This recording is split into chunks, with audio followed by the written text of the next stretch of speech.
बच्चों, आज हम देखने वाले हैं मानिक वर्मा इनकी गजल कविता क्रमांक 8। आपसे किसने कहा स्वर्णीय शिखर बनकर दिखो, शौक दिखने का है तो फिर नींव के अंदर दिखो, चल पड़ी तो गर्द बनकर आसमानों पर लिखो, और अगर बैठो कहीं तो मील का पत्थर दिखो, सिर्फ देखने के लिए दिखना कोई दिखना नहीं। आदमी तो तुम अगर तो आदमी बनकर दिखो, जिंदगी की शक्ल जिसमें टूटकर बिखरे नहीं, पत्थरों के शहर में वो आईना बनकर दिखो।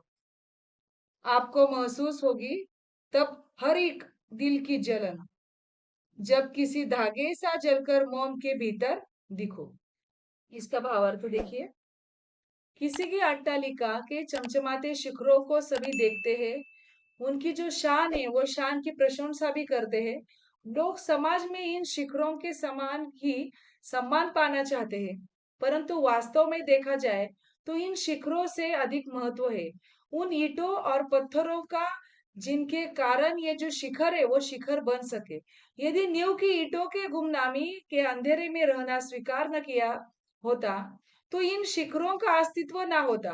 यदि हम समाज के लिए कुछ करना चाहते हैं तो हमें प्रशंसा और वाहवाही का लोभ त्याग कर नींव की जो ईंट है वो ईंटों के समान कुछ अच्छा और सुदृढ़ काम करना चाहिए। यदि आप मंजिल की जो ओर है अग्रसर है तो आपके अच्छे कर्मों के कारण उसी प्रकार आसमानों तक छा जाओ। जैसे आंधी आने पर पृथ्वी से आकाश तक धूल ही धूल दृष्टिगोचर हो जाती है, अर्थात आपके द्वारा किए गए जो अच्छे काम है वो अच्छे कामों का प्रभाव और चर्चा हर तरफ हो। और यदि आप मंजिल की ओर बढ़ते हुए मार्ग में कहीं बैठे जाते हो तो मील के पत्थर के समान बनो। मील का पत्थर जिस प्रकार एक पथिक को अपनी मंजिल की ओर बढ़ते समय सहायता करता है, उसी प्रकार क्रियाशील न होते हुए भी आप दूसरों की मदद करो। ईश्वर ने हमें मनुष्य जीवन दिया है। हमारा उद्देश्य केवल सजना संवरना और सुंदर दिखना ही नहीं होना चाहिए, हमारे द्वारा किए गए जो काम है वो काम सुंदर होने चाहिए। ईश्वर द्वारा प्रदत्त इस श्रेष्ठ मानव जीवन में हमें मानवीय जो गुण है वो गुणों को अपनाना चाहिए। हमारा कोई भी काम ऐसा ना हो जो मानवता के दायरे से बाहर हो। समाज में सभी के प्रति हमारा जो व्यवहार है वो व्यवहार ऐसा हो कि सारा संसार हमें एक अच्छे मनुष्य के रूप में जाने। हमें ऐसी शख्सियत बनाना चाहिए कि कैसे भी प्रतिकूल परिस्थिति क्यों ना हो, हम विचलित ना होंगे। बिना टूटे बिना बिखरे हर परिस्थिति का हम क्या करेंगे, डट कर सामना करेंगे, अपने लक्ष्य को प्राप्त करें। ऐसे मानिक वर्मा जी ने ये जो पंक्तियां हैं इनका अर्थ बताया है। आगे देखिए।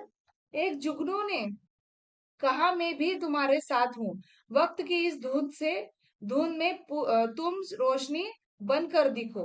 एक मर्यादा बनी है हम सभी के वास्ते, गर तुम्हें बनना है मोती सीप के अंदर दिखो। डर जाए फूल बनने से कोई नाजुक कली, तुम ना खिलते फूल पर तितली के टूटे पर दिखो। कोई ऐसी शक्ल तो मुझको दिखे इस भीड़ में, मैं जिसे देखूं उसी में तुम मुझे अक्सर दिखो। इस कविता का अर्थ है, इस पंक्तियों का अर्थ है, जब वक्त हमारा साथ न दे रहा हो, हर तरफ असफलताएं धुंध के समान छाई हो, निराशा रूपी जो अंधकार है वो अंधकार का साम्राज्य हो, ऐसे समय में एक छोटी सी आशा की किरण है, वो किरण भी बहुत बड़ा सहारा बन जाती है। ठीक उसी प्रकार जैसे घने जो अंधकार है वो अंधकार में चमकता हुआ जुगनू तुम्हें भी निराश हताश लोगों के मन में आशा की किरण जगाना चाहता है। सभी मनुष्य के लिए समाज में रहने के लिए कुछ सीमाएं हैं जिनका हमें पालन करना होता है, तभी समाज हमें और हमारे व्यवहार को स्वीकार करता है। अगर तुम चाहते हो कि लोगों में तुम्हारी कोई पहचान बने तो जिस प्रकार सीप के अंदर जो मूल्यवान मोती छिपा होता है, उसी प्रकार तुम्हें समाज के कल्याण के लिए श्रेष्ठ कर्म करना चाहिए। तुम्हारी यह कल्याण भावना तुम्हें एक पहचान देगी, सम्मान देगा। यदि कोई कोमल कली फूल बनने से डर रही हो कली जानती है कि उसके खिलते ही तितली उसका रस चूसने के लिए आएगी और फूल बनी जो कली है वो कली को परेशान करेगी। तुम फूल को तितली से बचाने का प्रयास करो, अर्थात उसके डर को दूर करने की मदद करो। यह संसार मनुष्य का एक सागर है। भीड़ में जाने अनजाने अनगणित चेहरे हर तरफ दिखाई तो देते हैं। हे प्रभु, हे ईश्वर, मैं चाहता हूँ कि मैं जिसे भी देखे मुझे उसी में तुम नजर आओ।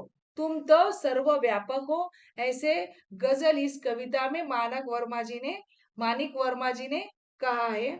इस गजल में उन्होंने ऐसा प्रतीत किया है, ये संदेश दिया है कि अपने रंग रूप से सुंदर दिखने के बजाय हमारे कर्म कैसे हैं, हमारे कर्मों से सुंदर दिखना बहुत जरूरी है, आवश्यक है। ऐसा मानिक वर्मा इन्होंने कहा है। आज की ये जो गजल कविता है आपको अच्छे से समझ में आई होंगी। ठीक है, धन्यवाद।